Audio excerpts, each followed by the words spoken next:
All right, I guess we'll get started. I think we'll have a few more people trickling in, but I want to thank you all for coming to what I think is going to be a really interesting talk.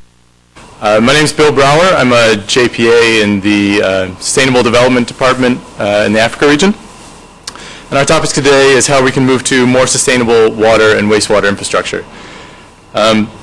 So moving in many cases from the standard of large, centralized, I would say fairly inefficient treatment and distribution networks to, for example, more distributed systems, greener infrastructure, and systems that are tailored more towards their local context, environment, and end use. It seems like there's a lot of focus these days on energy efficiency. Everyone's talking about how to make energy more efficient, but there's huge gains that can be made in water efficiency as well, how we use water and wastewater. I think this is maybe best exemplified by the fact that in our homes and buildings and businesses, we'll treat water up to a drinking water quality standard, and yet in our homes only use less than 10% of it for actually drinking and cooking.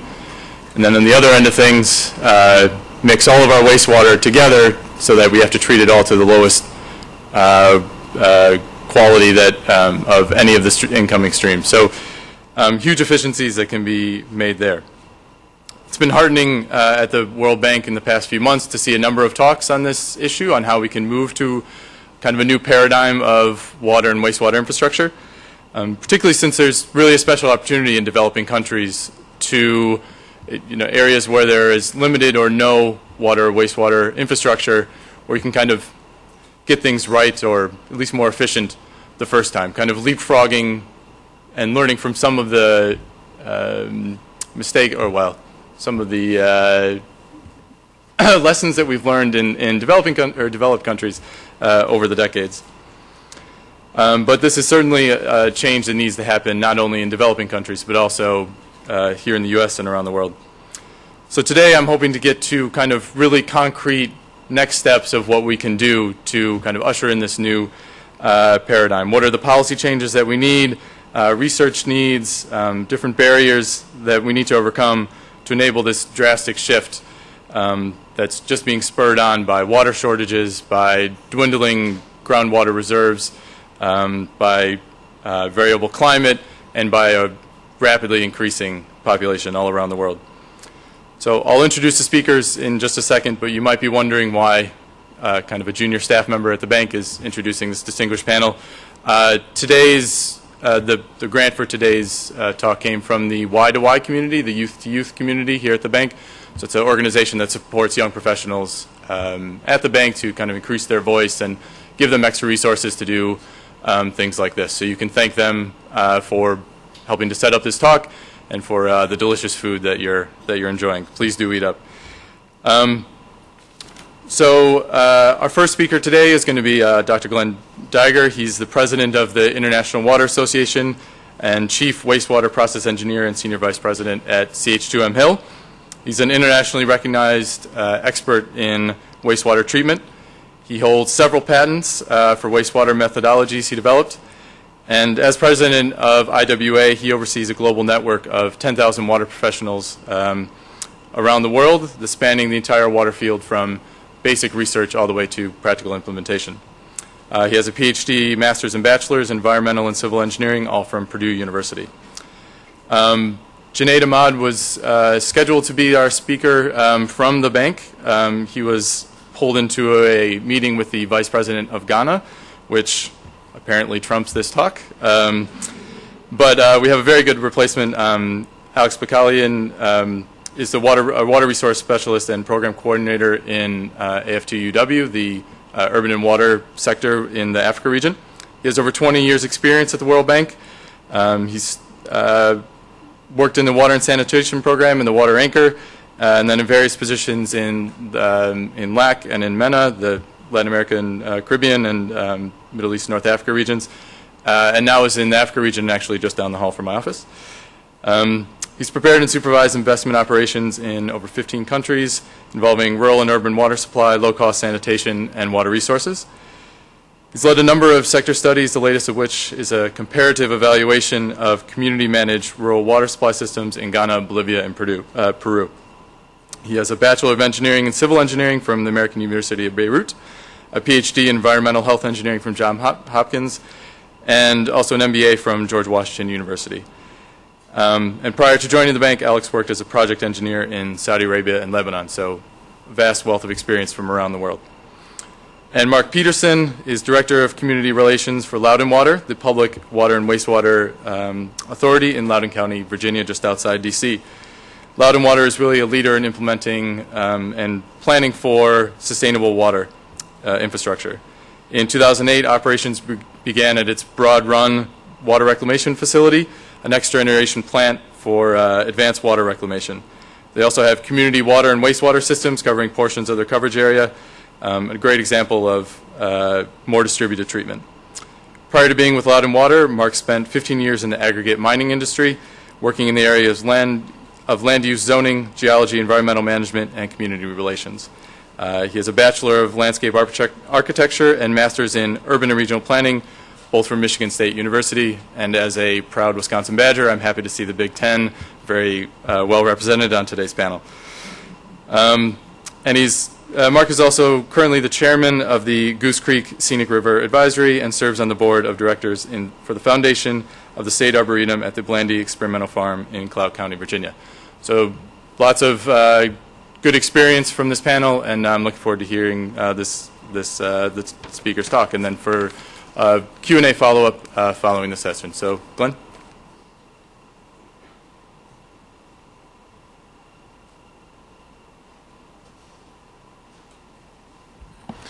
Well, thanks, Bill. I'm really pleased to be here, and as some know, I was here yesterday talking about innovation in the water sector and especially in the bank. So it's a real pleasure to see some familiar faces and some new faces. And I'm really pleased that Bill thinks of me as a young professional. I try to stay young at heart, so and that's a serious statement there. So what I'm going to do is to talk about briefly some of the challenges. I think everybody knows them, but to set the stage, but then some of the opportunities. And I'll tell you that the presentation that I'm using is one that I've been using and refining for about 10 years.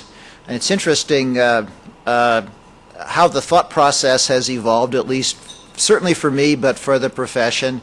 But what I'm really trying to do, and I've been trying to do with this, is to talk about things that are available today, but how we need to look at, not from a retrospective, but from a prospective perspective, how we need to manage water, and with a particular focus on the urban setting. And certainly, I won't distinguish between developed and developing countries, because I think the principles apply equally in developed and developing countries. I'm one that, and I'm a practicing engineer. I was Loudoun County. I was the chief process engineer for the Broad Run plant that we're going to hear about. So, but you know, if you understand the principles are the same. They get applied in different contexts in different ways. So that's a little bit of my mindset. So, you know, starting with the problem, and this is, for me, is an important difference from what I would have said 3 or 4 years ago. 3 or 4 years ago, I would have talked about water, but today I talk about water and resources, and also the importance of the the institutional side of this, the importance of an institutional framework that can implement what we need to do. But the phrase I use is integrated water and resource management. I'm working very hard to excise the word wastewater from my lexicon. So the best I've come across is the Singaporeans used water. So I think we need to come up with a better word, but I do my best to not talk about wastewater, but used water. Because as soon as we say wastewater, then it's okay to waste water, and it isn't. We don't have enough of it. So population growth, big driver for us, of course, right? If you look at the, in the century between the middle of the 20th and the middle of the 21st century, I think this is something that's really important, that if you look at the inflection point approaching the the middle of the 20th century, and of course these are the UN projections. So, and I conversationally think about in the second half of the 21st century of this century, reaching about 10 billion people. Nice round number, and that's my take on this. But going from 2 to 10 billion people, and quite frankly, that will roughly happen in about my lifetime. So incredible change. I don't think people understand and appreciate the changes that we're going to have to make because of this. And more so, the way we have configured society, what this diagram is really meant to do is to represent the linear approach that we've applied in so many different ways. So this is water being taken, used, cleaned to nowhere near the level that it came out of the environment and put back in. A linear approach. And I think most of us know that somewhere around the year 2000, the estimates are that we're consuming the resources of planet Earth. So obviously, as our population grows, we can't do that. But I think everyone here knows that the only reason that the population will plateau is that living standards in the developing world improve, so that if we keep doing what we're doing, we won't be consuming one planet Earth, we'll be consuming about 3.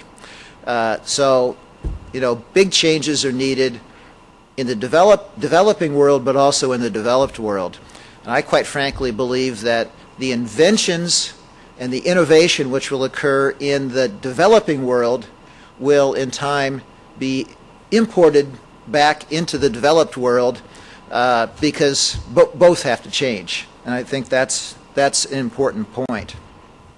You look at the impacts we're having. This is some work by a large group of scientists. Some of you might be familiar with this, but these reds are where the estimates are that we're crossing planetary boundaries. So we said we're starting to use more than one planet Earth. Well, it's not uniform, and you see listed here some of the areas, and every one of these is related to water. Biodiversity, a lot of that is just how much water we take out of the environment. We don't think about that, but there are major ecosystems that we're just dehydrating it. Yes, a lot is because of agriculture, but there are places where we contribute to it every place, that being the urban cycle, and there are places where it's just simply due to the urban cycle. Nutrients, climate change, chemicals. And here's just a good example of the nutrients. This is some recent work a couple of years ago out of Science. The dots are locations of hypoxia, oxygen depletion in the coastal aquatic environment. These are places that have been studied. Quite frankly, almost every place that scientists look adjacent to human population, they find these anoxic zones. So the fact that there's some open places just means that the scientists haven't gotten around to look there. So these are the challenges in front of us. Urbanization, we all know the growth of cities. I think certainly the bank, this is not news to you folks. So I try to summarize this as, the drivers. And adding climate change, it's actually very interesting. The graph on the left-hand side here, the left-hand side, climate change, the impacts due to climate change are on the top. Population is in the middle, and then the combined, and of course red is bad. But it's actually population growth that is the more significant driver. I'm one that believes we ought to hitch our wagon onto climate change to get folks' attention about the need for change, but really, even in the absence of climate change, we would have significant issues that we're dealing with. And this is from becoming an isolated issue. This is a widespread issue. So I pose the question: we have a system. This linear system was developed not a decade or not even a century ago, but it's the ancient system. But certainly for a population of well less than 2 billion people that were mostly rural, not urban, and lacking modern technology, why would we think it'll work for 10 billion people living mostly in urban areas? You know, our population today is about, round number 7 billion. This future has 7 billion people living in urban areas and experiencing these resource constraints. So the issue really is both water and resources in my assessment. Now, what's different? This is very, very important, that what's different is that we have a broad toolkit. And the message I really have for you is that we need to understand and utilize and optimize the use of our toolkit for each situation. And the idea of a resilient system, so a portfolio of water management options integrated in a way which gives much greater resource efficiency, that in my mind is the new paradigm. The specific tool that you use, set of tools, is situation specific. And as a creative person and as an engineer, I look at that to be a wonderful thing. The ability to come up with the right mix. It really is an opportunity to unleash the creativity that as technical people and policy people and so forth that we have. So it's really a great future that's in front of us. So in many ways, I look at this as a good thing.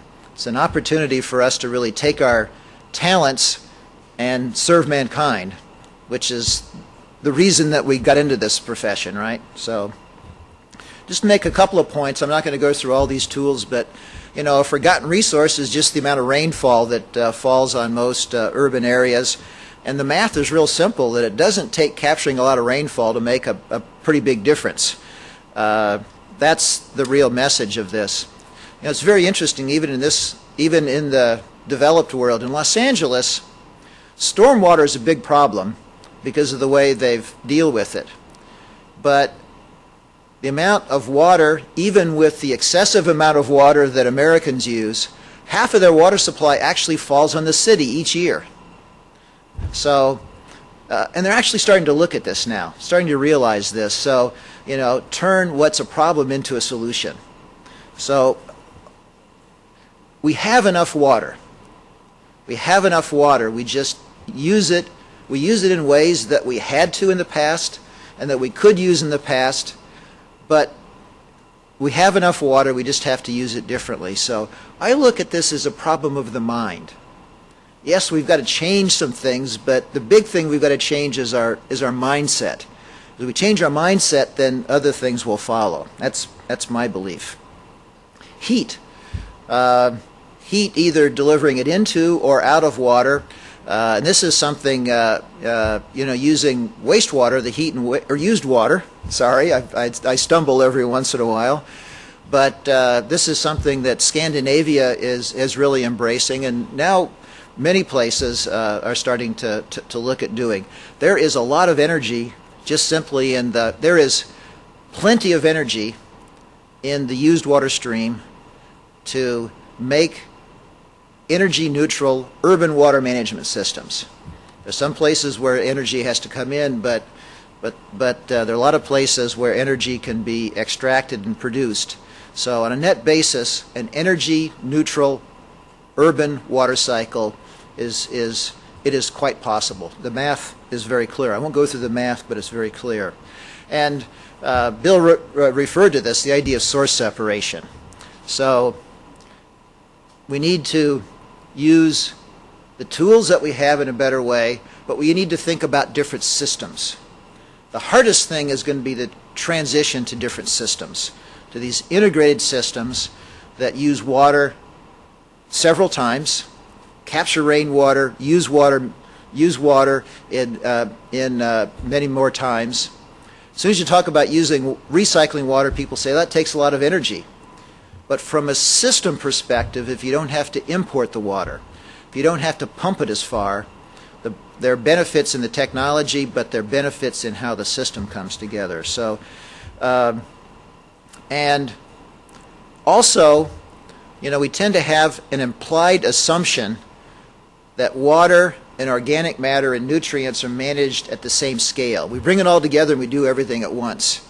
But what I believe we are seeing, and what we will see much more in the future, is doing different things at different scales. So we might be reclaiming gray water at a small scale, you know, serving, you know, a number of facilities, serving quite a number of, a small number at each location to minimize the pumping. It's enabled by the technology that we have, but maybe collecting the organic matter to the point where we have enough degradable solids to produce enough biogas to efficiently utilize it. So different scales for different functions. And this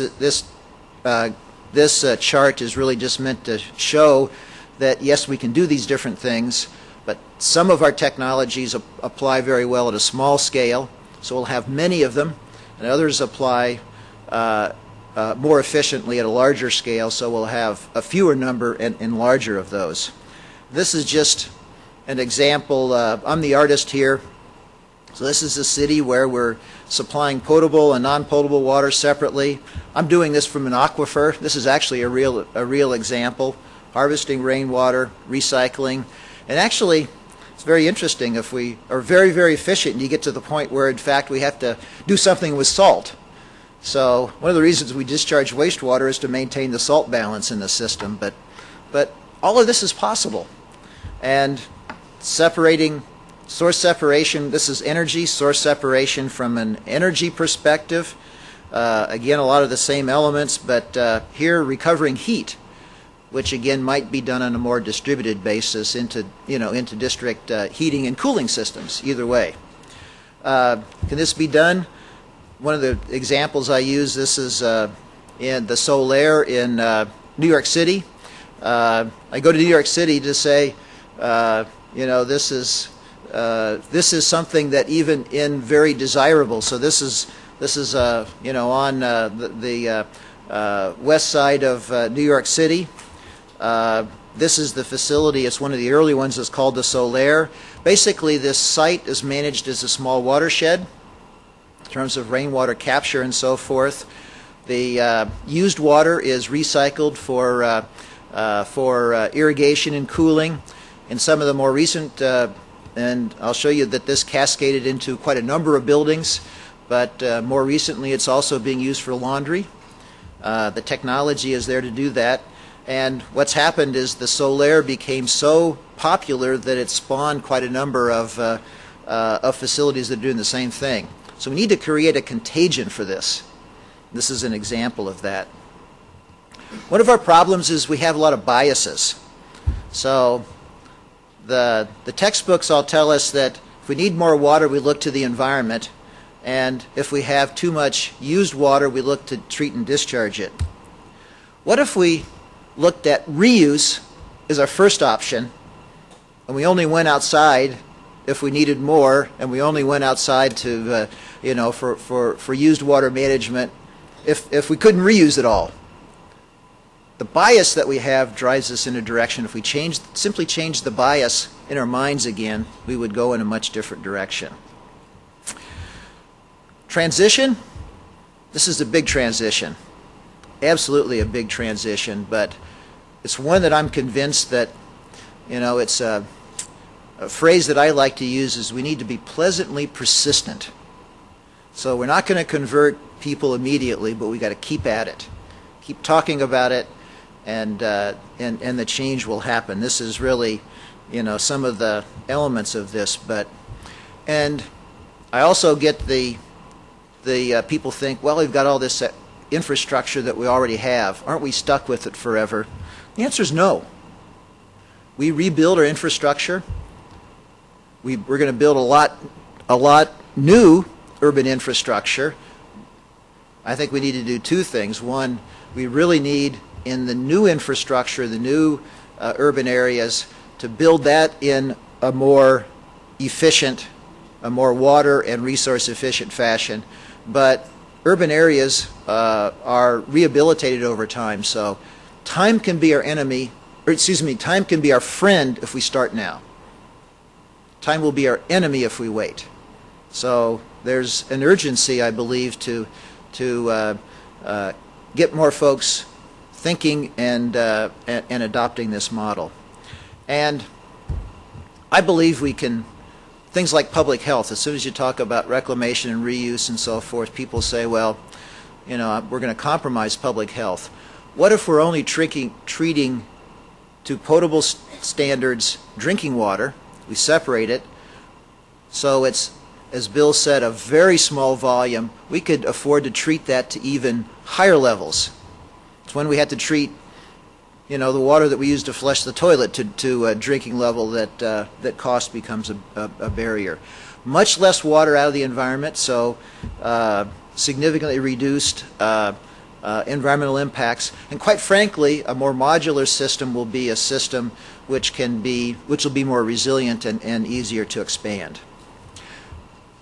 Leadership, my last point here, and I actually took and studied in some of the things that I've done, you know, studied the topic of leadership, and I would commend the book here, Kozis and Posner, The Leadership Challenge. It's in its 4th edition, so it's kind of the classic book. Leadership is pretty simple. These 5 steps.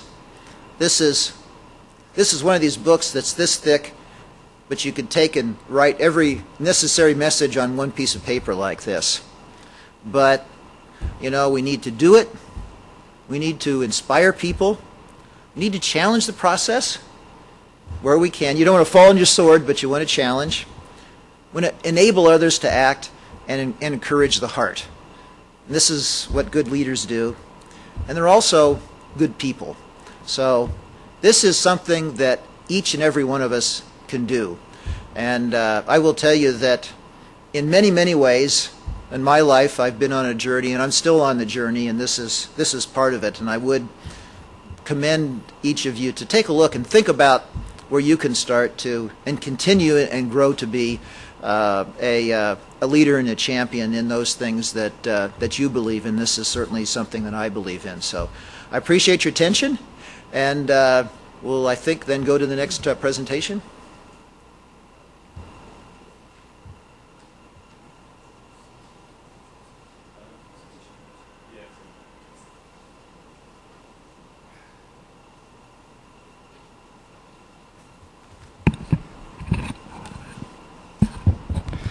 Well, good afternoon, everybody. I have some good news and bad news. The bad news is that if anybody who came to see Junaid will not get a refund. And the good news is that I'll be very quick because I don't have a presentation to go through. I had this request yesterday, so I had to put some thoughts together last night. So unfortunately, what I'm going to talk about is basically my own experience from what I had seen in the bank in the last 20 years I've been around. I mean, the question that Bill posed to me and to the speakers is a very difficult one, obviously, but at the same time it's something that we have all been thinking about. I mean, since I've been in the bank, I always sort of thought or struggled to convince myself what we're doing is really making a difference, and we're always trying to sort of constantly challenge ourselves to answer this question, basically, where do we go from here and how are we going to basically serve the needs of the millions and millions that we have in the countries that we work in. So what I'll be just describing in a few sort of minutes is very schematic, obviously. It's based on my experience, my own experience, my own perspective. So I'm sure in the room there'll be different perspectives. I know people have worked longer than I have been, but and probably their experience will be a little bit different. If I want to summarize sort of coming right after Glen, basically, what's the main issues in the developing countries and the developed countries. In developed countries, I think the main issue is rehabilitating the existing assets and expanding, as Glen was saying. In developing countries, it's expanding access, basically. That's the main challenge that we have, and rehabilitating what we have currently a little bit. So it's slightly different. I mean, to a certain extent different, but the issue in both cases is financing. How do you get financing to do what you're supposed to do? And in both cases, in my opinion, the challenge and the dilemma that we have is reducing the cost. Because with the current costs that we have it's impossible to do it. And I'll just give you an example of sub-Saharan Africa, for example, a recent study that showed for reaching MDGs in sub-Saharan Africa by 2015, they need to spend $23 billion a year. Currently, they're spending about $8 billion. So the gap is more or less 15 billion. And at the current rate, the projection is that to reach MDGs, I mean, they need more than 30. They haven't even calculated this. It's above 30 years to reach MDGs at the current rate. So we are far away from what we need to do and what needs to be done. And again, the challenge to me is that how do we find solutions that are acceptable and affordable at the same time? One of the problems that we have, I think, to get started, I think, is the fact that we continue adopting first world solutions to third world conditions. I mean, we always take the textbooks that have been developed 50 years ago or 100 years ago, and we have this ideal image of every utility in Africa or Asia has to be similar to Berlin or to Vienna or Paris, whatever. But that's the starting point for all our projects. I think that's a mistake, in my opinion. I think we need to look at alternative solutions that are adapted to the conditions of the local of the countries, and move away from this idealized sort of ultimate goal that all of us would like to get there, but we know it's going to be 100 years before we get there. So we have an immediate problem there. What can the bank do? I mean, the bank is a big player in some places, but not a big player in many places either. I mean, at the same time, our contribution, even in case of Africa, where we think we're a big player, is probably 5% of the investments in the overall investment of the 7-8 billion that they're spending a year. Our region, for example, our projects constitute $500 billion per year, more or less, as a portfolio. So it's really relatively very small. And yet, we think that we're making a difference, which we are not.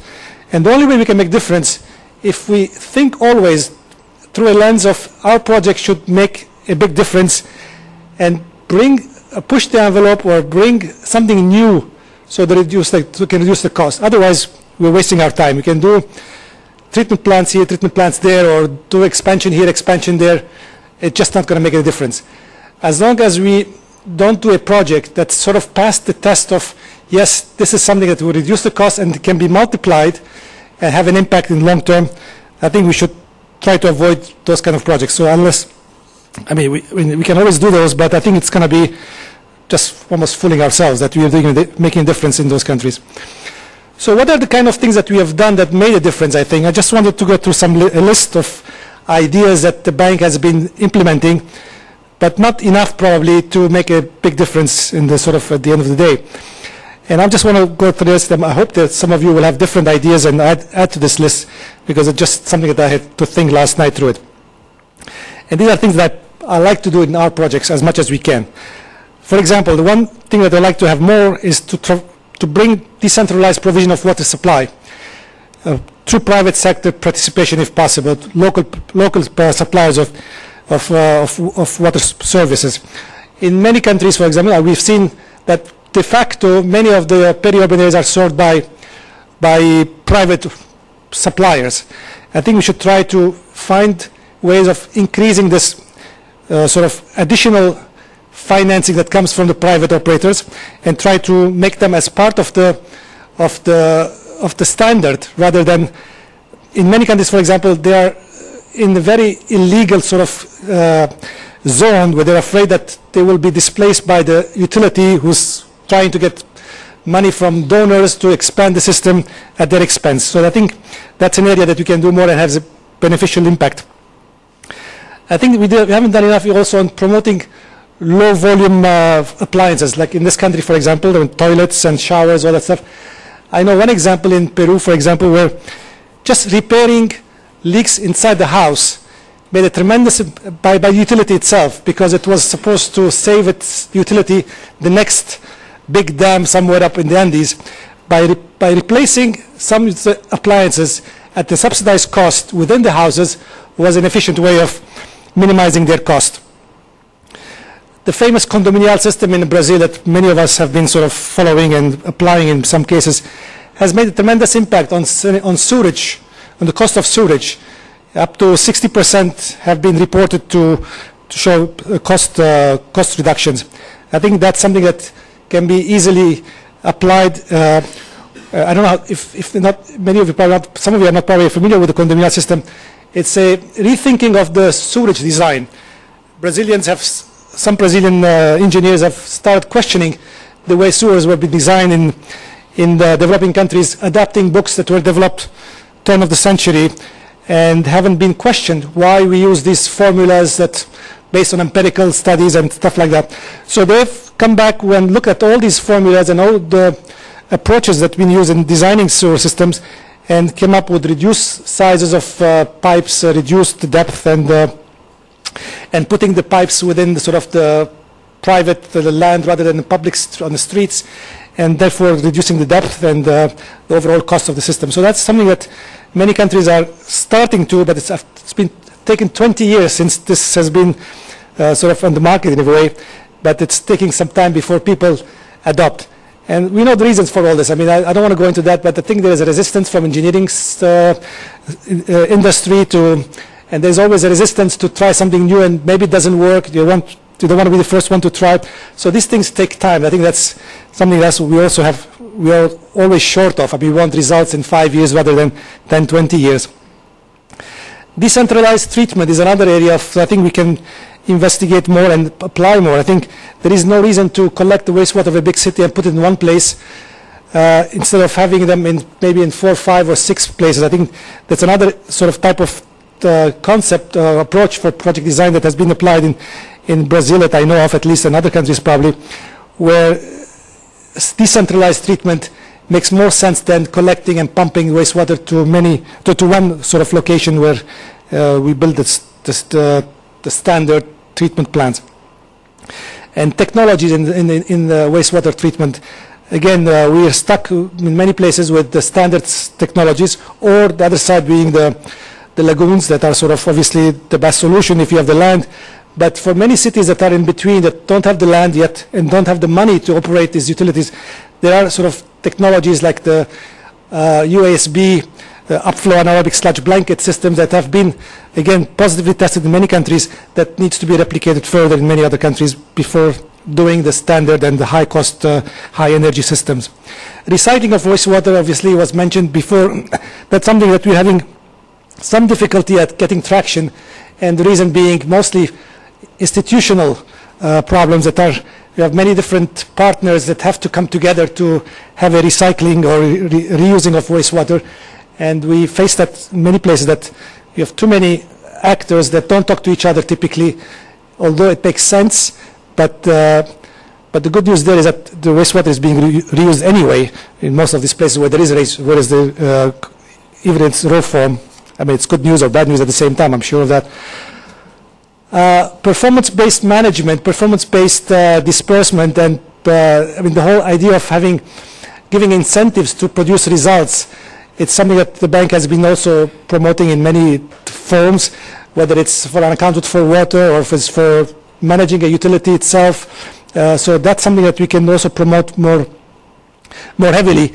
But there is always resistance from some ideologically based resistance, possibly in some areas, or there are vested interests that are not very keen on having foreigners coming in, or even locals for that matter, putting their nose in the business that is passing under the table. So that's another sort of limitation, that despite the best ideas that we might come up, we have to face the realities of the local vested interest, the political economy, and the difficulties of working in a sort of established environment. Another area I think what we could do is promote South-South cooperation. We haven't done enough of that. There is a lot of learning that we misses, whether we miss if we don't sort of bring some of these ideas directly. I think we have relied in many countries too much on the first world or developed world consulting businesses, consulting industry, that sort of are not really very much in tune with the realities of the local countries, of the local contexts, and we end up getting solutions that are not really the best solutions. I know one example in Yemen, where, for example, we had a consulting firm coming and making proposal for $250 million project for a town of 100,000 persons maximum, but not even that. And I just said, how are you going to finance this? Who's going to finance this? What kind of solution is that? Is this what feasibility have you done to really propose this? Well, that's the only solution we see. That is the source of water is 100 kilometers. We have to build a dam there and bring the water over here. That's, I mean, the rainwater harvesting that was mentioned here, I mean, was not even considered for a poor country like Yemen. So I think we have a toolbox of ideas, and I think Glen's list was very interesting. I think it complements more or less what we're doing here. I think the key issue is how do we get people to adopt these things? How do we get our consultants to adopt? How do we get the bank even to promote this with the clients who are also resistant to change? That's a typical sort of, I mean, it's a natural, as I was saying, natural feeling of many people that I don't want to be the first one to test something, not even the second one. And then there are the vested interests that we have to fight against because the systems are well established. And to change something, you're going to hit on somebody else's sort of interest. I want to stop there and like entertain later some questions if you have.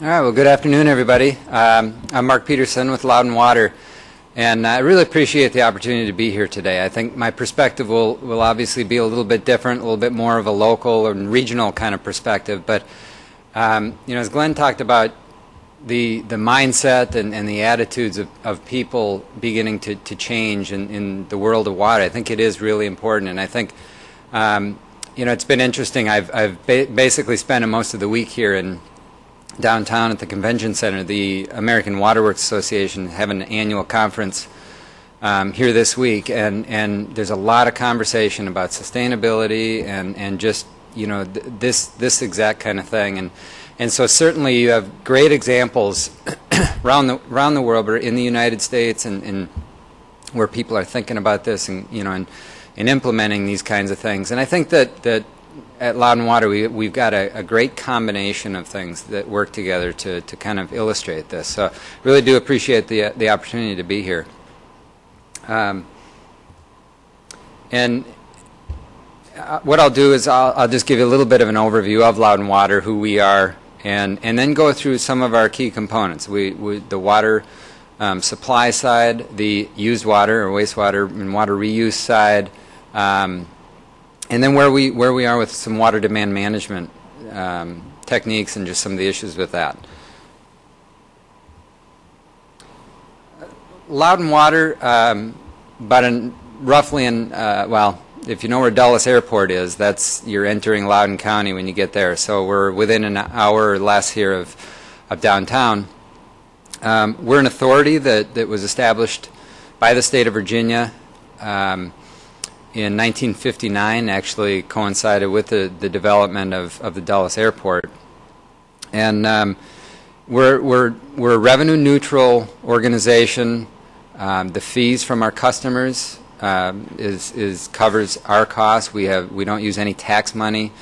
And we're a high growth area. For new development that happens in our area, we have an availability charge that then pays for the future growth and future capital projects. So that revenue is kind of split between that's what covers the fees from the customers, covers our operating expenses, and then that basically growth pays for growth kind of concept.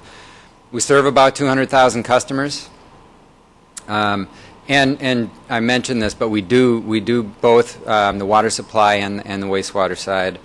And we are very proactive in terms of our policies for integrative water resource management, including water demand management. Again, just for some context, here's Loudoun County compared to where you see where we are in the district. And we are adjoining the Potomac River, which is the primary supply for the entire Washington metro area. So to begin on the water supply side of things, historically and currently, what we have done as far as getting water to our customers, we have purchased water, finished drinking water, from other entities, mostly coming from Fairfax County Water Authority, a small amount from the city of Fairfax. Actually, back in the 1950s, the city of Fairfax came out to Loudoun County, built a reservoir on the Goose Creek, and built a plant and sends water back down to the city through that piping. And we have a contract for about 7 million gallons a day capacity. We get 50 million gallons a day from Fairfax Water. So that has been our source. We've basically been, basically a set of infrastructure, and that's how we've supplied our customers with water.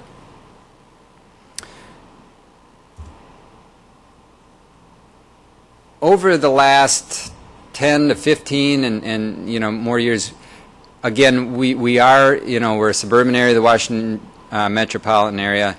We're a growing area, and there was, as looking ahead, looking at growth projections, there was going to be a need for additional capacity to what we had contracted. So we had a couple choices. One was to buy additional capacity from our existing sources and just continue to provide that water to the customers. The other option was to actually put our own intake directly in the Potomac and supplement that capacity. We didn't have any plans to go away from that basically 50 million gallons a day we were getting from Fairfax Water. That would continue, but basically the projections were by about 2040 to have an additional 40 million gallons a day. So over the next 30 years, close to double our capacity. And so with the two options that were studied, looked at, and understood, and the permitting and challenges and all the challenges that go with getting a new intake directly in the Potomac with the existing authorities that are in there, the permitting and all the issues with it was going to be extremely challenging. And the key to how that was going to happen is to bring a supply of water from the standpoint of storage in a low water or drought situation. That is the real challenge. When the Potomac is flowing and normal waters, there's plenty of water. It's when that you have that low water, that drought situation, and currently there are reservoirs in the western mountains of Maryland that are the source for that, and they're a ways away. It takes some time to get there, but that water is accounted for by the current providers and of supplying that water in this area. So what Loudoun Water did is looked at another alternative. There was a company in Loudoun County that had quarries that were set up ideal for reservoirs. They take up less land than your typical reservoirs because they're deep, and the geology in this area was such that it's a very hard, dense, igneous rock, very little fracturing, and basically holds water like a bathtub. These quarries are being developed in a series because of different constraints. There's actually multiple quarry areas involved, and so over the course of the last 10 years, the planning was done again, and then more recently, since about 2007, a partnership was formed between Loudoun Water and Luckstone is the name of the company with the quarries, to utilize these quarries as raw water supply. And that was basically established in a 3-phase program that would be over the next 50 to 100 years, take place, and ultimately be reservoirs that will hold as much water as the entire reservoir system that supplies the Potomac today. The first one of those is in a contract form. It's going to come available in around 2017. It will hold 1 billion gallons of storage, and so the way well, I'll get into a couple things the way that works, but these are a couple of the real benefits of the program. I guess to obvious, now as I'm talking, that again we had the two choices, and for a number of reasons, sustainability being the primary, and having that redundancy, which is having multiple sources to be able to count on. We went this direction to do our own intake. We're still in that process, doing the permitting today, so it's not a done deal, but we're really moving through that process very well. But these are just a list of some of the benefits to that program. Use of the quarries is basically a water banking concept, and that is there'll be an intake in the Potomac. There's going to be a brand new water treatment plant built about 5 miles south in and around the land where the quarries are. So the raw water will be pumped to this new treatment plant. There'll also be in that same pipe the ability to pump that and put that raw water into the quarry. And so during that high normal flow, the quarry will be filled up, and then it'll sit, and that's raw water. And then it's during that time. Here's the map. You can see up by the Potomac where the intake is, that water coming down. If you look on here where Quarry A is the first one that's going to become available, and then you can see where the treatment plant is down in the south here. And so it's the quarry is full, it's got that water in it. It's during that low water or drought situation that the intake on the Potomac can be turned off, and then there's a raw water feed that will then feed the treatment plant from there. This is a picture of one of the quarries. This is not Quarry A. It's actually one of the larger ones. This is very very likely going to be the phase 2. I mentioned the 1 billion gallons in the first phase. This one will hold ultimately about 4 billion gallons when it's done. But this is, as far as the water banking concept, this is probably the key slide, and really the benefit that comes about from this water banking concept. Again, you can see from the diagram, this is in a situation where there is a drought again. That intake would be turned off. Water at that point, raw water, would be pulled from the quarry and sent to the treatment plant. That water would then go to the customers. Then that wastewater would go, and I'll get into a little bit of our Broad Run water reclamation facility, and that water then is treated and basically discharged and ends up back in the Potomac. And so at this point, basically during a drought situation, we're actually augmenting the primary source of water, which is where the others are pulling. And so it's really a unique situation to be able to say that we're actually adding water to the larger system during that drought time. I'm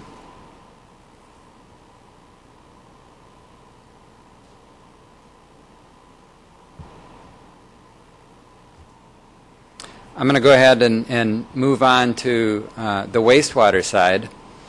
For a little bit of context and history, again, going back to the years that we've been in existence, we've had a contract with Blue Plains, which is here in D.C., for about capacity of about 13 million gallons a day. That's where the wastewater from our system has been sent. And again, going back in history, and as the growth projections were looking at the need for additional capacity, again, the choices needed to be made. Purchasing additional capacity, continue to do that same thing, or do something different, continue to send that same amount to Blue Plains, but do something a little different. And again, that came about with our Broad Run water reclamation facility that was built and opened in 2008. And because of how new it is, this is truly state-of-the-art technology. It's as advanced as you'll find on the East Coast, because of that timing and because of the work that went into that.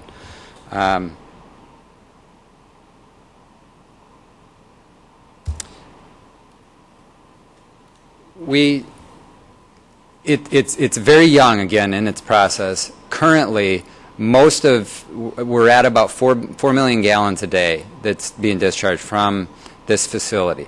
Currently, that's mostly being discharged into a tributary that then's feeding back into the Potomac River. The plans for that and the potential is to use that. It is being treated and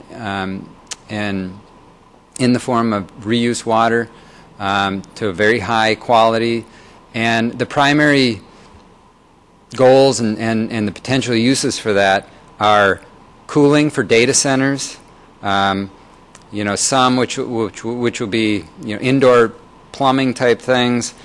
Irrigation is a big one. Other kinds of water features. So these are the kinds of things that over time we really want to move away from using treated drinking water for these kinds of things. And there's a lot of challenges with it. It's a completely separate infrastructure. If you've heard of the term purple pipe, it literally is purple colored piping. It's all has to be separate, and it's very costly. There's areas of the country that have put in a lot of that infrastructure, but some of that, Orlando is an example. They've had mandates to do that. They've had a lot of tax revenue that has funded that. We don't have that, so the building of this infrastructure is through building, partnerships and working with potential users to help, with the financing for this infrastructure. We've got a good start to some things.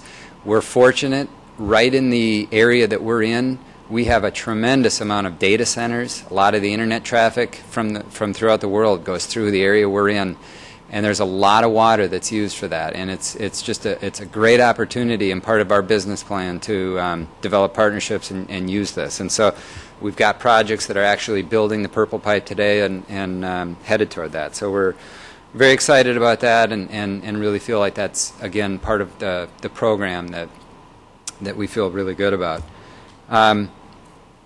Together with our water supply and our wastewater, another component is water demand management. And to kind of go back and put it in some context with our water supply plan, and we've had this question, and as we talk about it, I think it's interesting for people to think.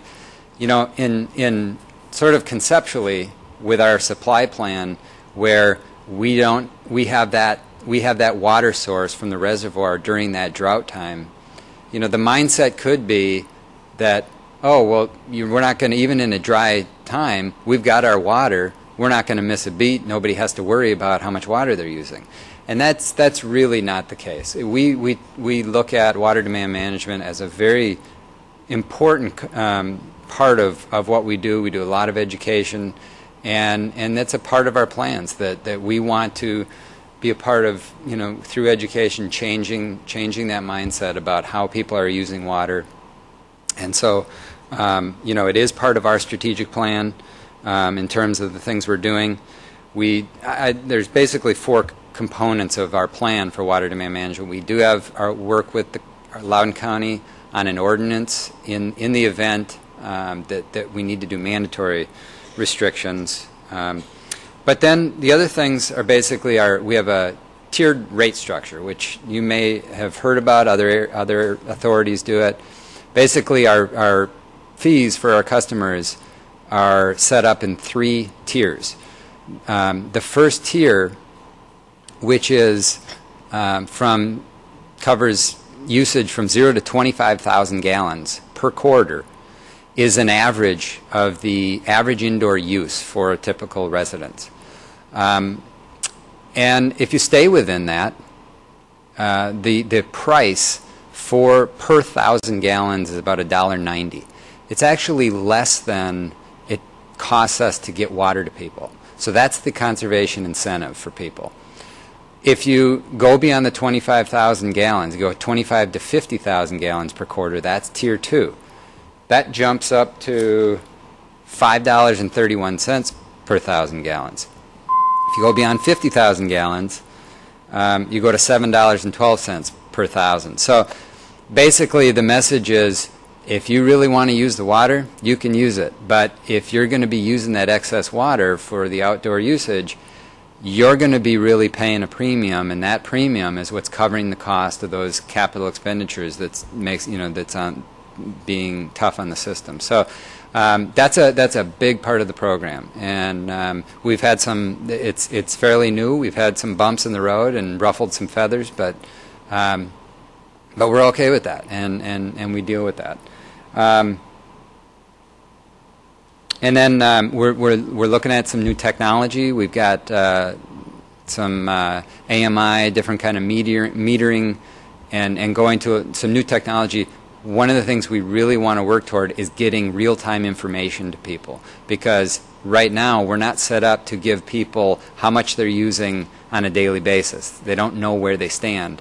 That's a difficult thing. So to give them information of where they are, will be helpful. And then just a lot of education. Bill mentioned, I'll just try to cover this kind of quickly. Bill mentioned that we do have some community systems. And you see from the slide, the shaded blue area is actually our central service area. Our county land use policies, which we don't have a part in, we follow the policies, the county sets them up. Our central service area is the shaded blue. The western part of the county and the much larger part, those central service utilities are not allowed to be extended outside of that. Other than the towns, the incorporated towns have their own. So the whole rural area of the county is historically been private wells, private systems. Communal systems have come about, and we have a number of them throughout the county, have come about in two ways. One is through health issues where there have been failing systems, failing drain fields, and there's been a community system in place, and then we become the owner and operator of that.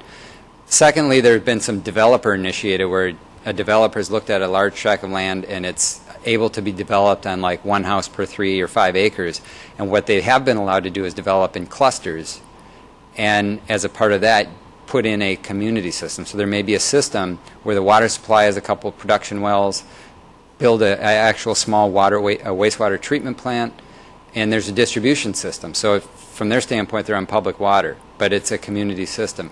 We have a number of those. We end up, again, owning and operating those.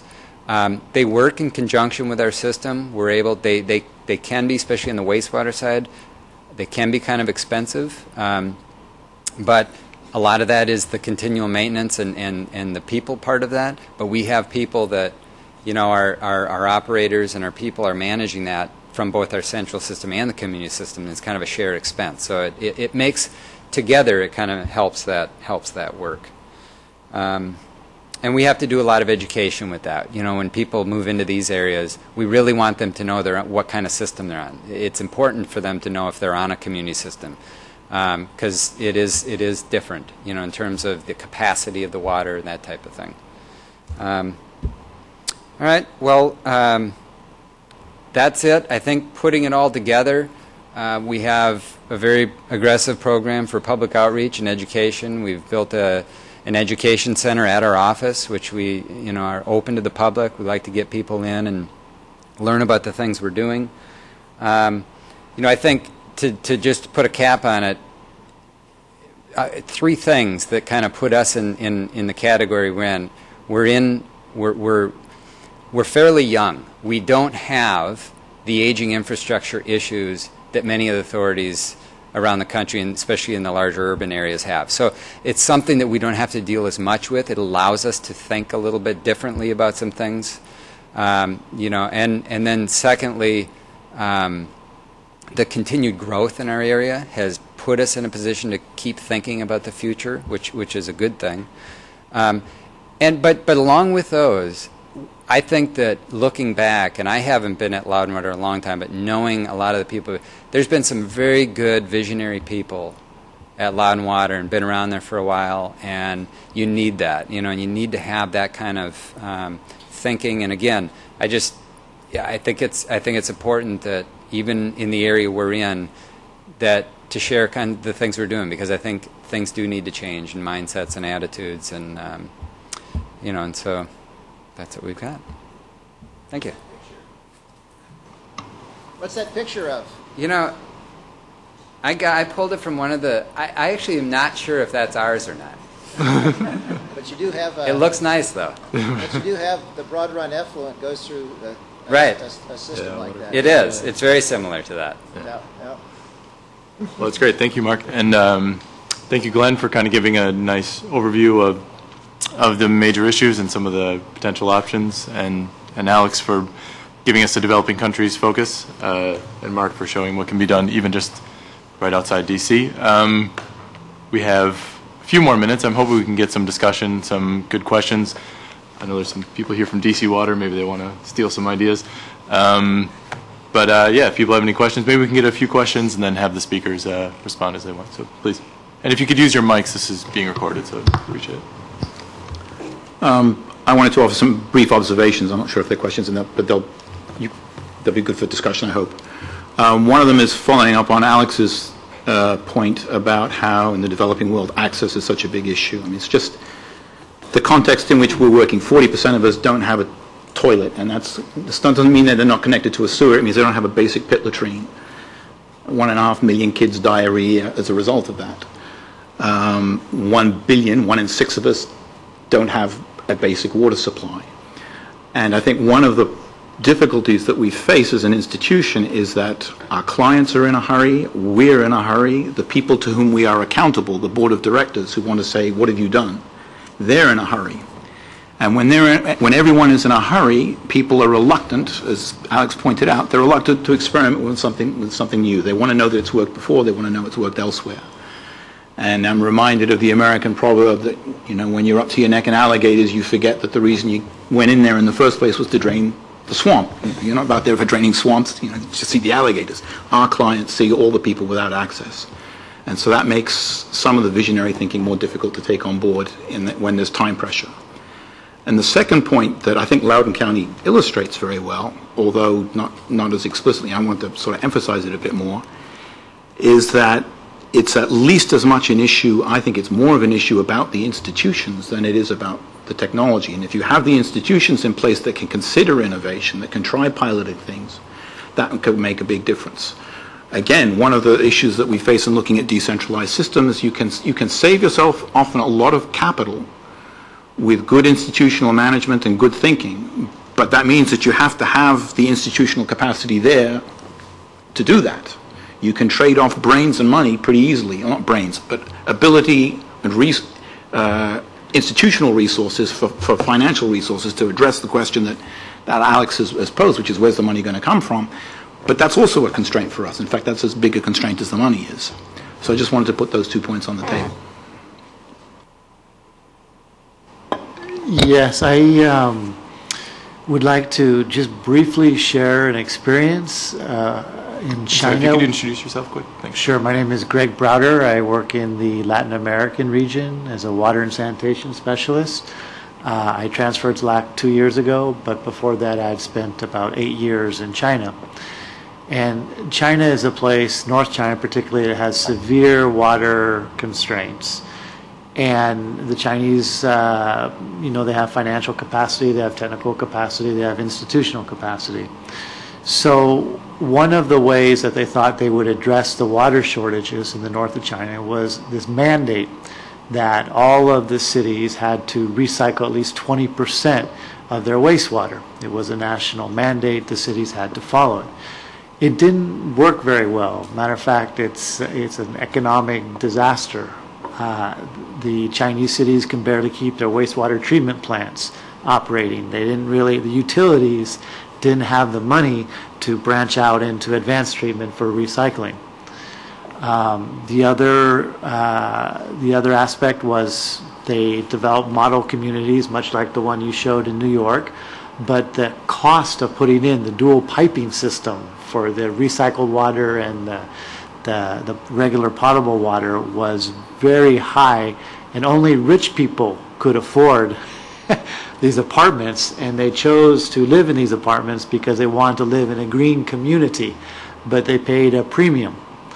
So obviously in China the concept is good. I mean, it's a perfect place where you want to reuse the water, but there was in practice a huge gap between the broader economic analysis where it makes sense to reuse water if you didn't care whose money it was, and the financial reality when it got down to who's paying and who's, you know, who has to actually pay for this. It all sort of got complicated on the ground. So, you know, I think one of the lessons, mandates don't work. You can't tell people, be innovative, do it. It doesn't work. They have to find the solution themselves. And there's such a disparity in many of our countries between the real economic cost of things. You know, how much does it cost society to bring water to a city in North China, and what's the financial cost, and who's bearing those? This huge discrepancy oftentimes inhibits these creative solutions because people don't want to pay unless they really have to, and if they're not paying the full economic cost, well, they're not gonna be innovators unless they're rich and they want to do it. Like when you buy a hybrid car. I bought a hybrid car when gas was $2 per gallon. I was feeling like a chump. Now I'm feeling a little bit better. But rich people can afford to be innovative. Poor people, it's a lot harder, particularly when their financial costs are different than economic costs. My name is Matthias Kraus. I'm from the Inter-American Development Bank. First of all, thank you for inviting me from the Water Division. So I also work in Latin America. I would like to follow up on my colleagues, and I would like to ask Glen perhaps the challenges or the new technologies you characterized that they're out there and somehow need to be implemented to tackle the challenges the Earth is facing, etc. I would like to get a better feeling in which places are they actually applied already in the first world, or because, yeah, I agree with my colleagues that the institutional conditions and the economic and financial conditions somehow have to come together with the innovation of the people to make these solutions work in a certain place. And if in the first world we're not able to get some more examples of that, so I'm a little bit skeptic that in the developing world this will happen soon, despite the need or the challenges.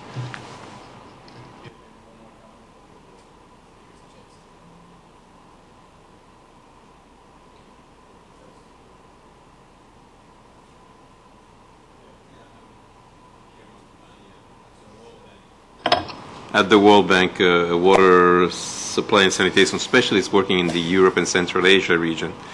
And among the many questions that can be asked to Glen, because you had a very well-seasoned presentation, there's one comment that you made that I'd like to hear more about. If you could talk about this concept or intuition that developing country innovation will benefit developed world, because I do believe that in your presentation there was the world standard, and I think that an optimization of the standards towards more economical solutions may have to come from rethinking solutions in the developing world and benefiting the so I don't know if you have examples specific to share with us.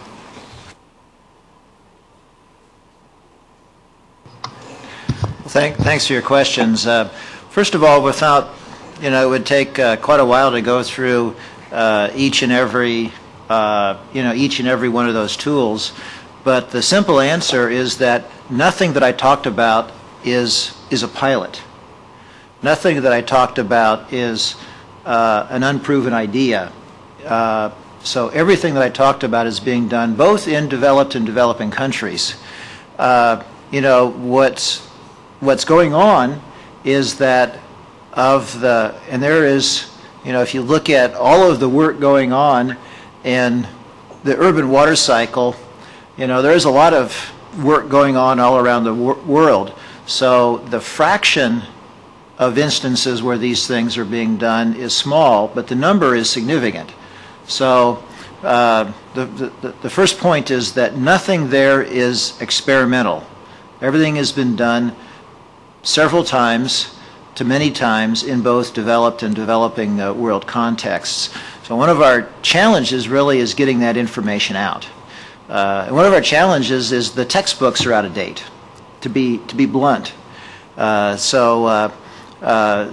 point number one. I think your point was very good, that essentially one of our biggest constraints is that water is not properly priced, so that what we are doing today is subsidizing water supply and waste management, used water management, through degradation of the environment. That is what we are doing. So now we can't continue to do that. So we're in a non-sustainable situation. That is one of our absolute biggest problems. I'm reasonably familiar with the situation in China.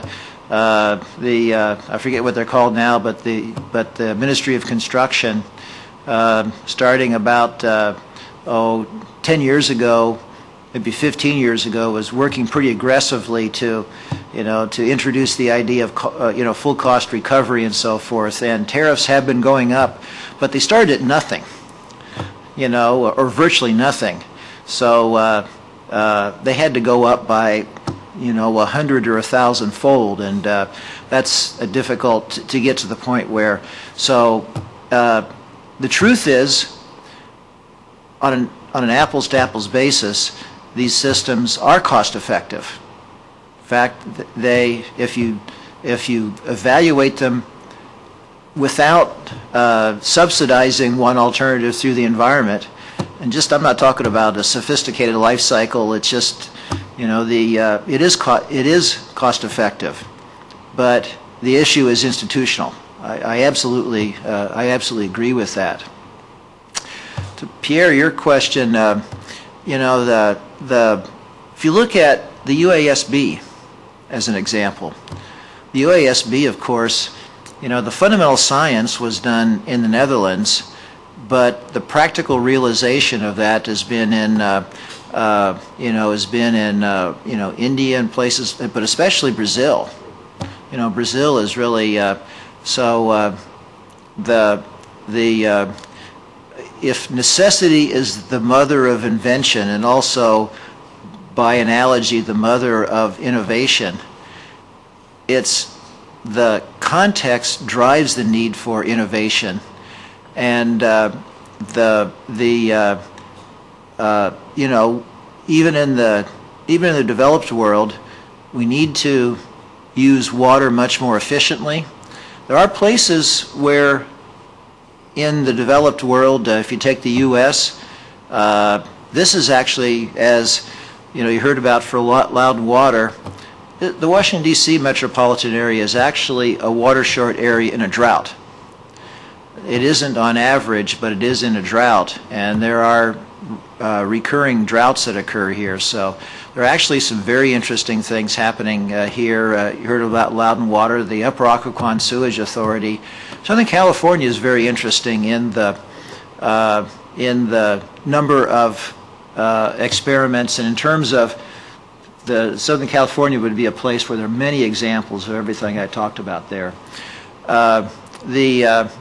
What we're not doing in the developed world quite as quickly as bringing the resource efficiency, which is absolutely an imperative, because we all know the numbers, right? That the resources consumed. In America, we're actually not the worst, but we're pretty bad. So you go to the Middle East, and there are places that are worse, but those of us that have to be much more efficient. And in the developing world, we need systems which are water efficient but also resource efficient. And I believe that driver will lead to these combinations of combinations of systems, and then as the systems get in place, what happens is, the first time something is done is never the best. Even the 10th time there's a learning curve. So I believe as that learning curve occurs in the developing world, it will occur there first, because there's two ways to make something affordable. One way is to reduce the cost. The other is to increase the value. So if we have systems that are not only, providing access, but are doing that in an energy neutral fashion, for example, that eventually that demonstration will because the need is also in the developed countries not recognized to the same extent. I believe that will be imported, and there's plenty of examples of that on a broad basis. But it's basically the idea that that innovation occurs where there is necessity, and I agree with you. There absolutely is necessity in the in the developing world. So, but it's a necessity not only for access and service, but for something which is sustainable. So to put in place something which is not going to sustain is illogical. Great, thanks, Glenn. And we just have a couple more minutes, but Alex and Mark, if you want to give a few thoughts. Well, I mean, I agree with the comments. There's not much to say. I mean, the example that Greg was mentioning in China, it's what I was referring to. I mean, it's not an easy, recycling has been, at least in the developing world, it's been a difficult sell. It's not like obvious. I mean, people use it, as I said, raw wastewater, but when to come to pay for the treatment, that extra treatment that you need, and to bring the water to the villagers, sort of the farmers, who's paying for that and who's maintaining that? That's a dilemma that we're seeing. I mean, to bring the different parties, I was saying, the Minister of Agriculture, the Farmers Association, and all these people together, it's harder because of the institutional sort of dysfunctional system that we see most places. Everybody's sort of doing their own things and not seeing the full benefit. But at the end, also, anything that you're doing has to be cost-benefit analysis. I mean, otherwise, there's no point of doing it. My point was that everything we do has to improve on the current situation. I mean, we have to do something that demonstrates that is better than what you're doing today. I think it has to be gradual. It has to be based on what you've done, and the solution that you're proposing has to be better than what you have done in the past, sort of cheaper, better. Or I think that's the starting point. Otherwise, no point of doing it. The one thing I'll add, and I realize, this conversation is much more about, solutions for the developing world, but Glenn kind of made a comment about it, and I think it's here in the United States, I think water and people getting it is something that's really undervalued and underpriced, and in many ways, and taking that as a comparison to what the other issues are. But I mean, in many ways, people are paying more per month for a cell phone bill and cable bill than water, and as important that water is for everybody, there's this expectation that it's a basic need that basically they should just be given, and I think that there's some, I think things will probably over time begin to change as capital issues become more and more, and as people go toward this, sustaining these systems, the prices are gonna continue to increase. Great. Well, thanks for everyone for coming. I really enjoyed today's talk, and I think there's probably some extra food, so if you want to grab some, feel free to take some on the way. Thanks for coming.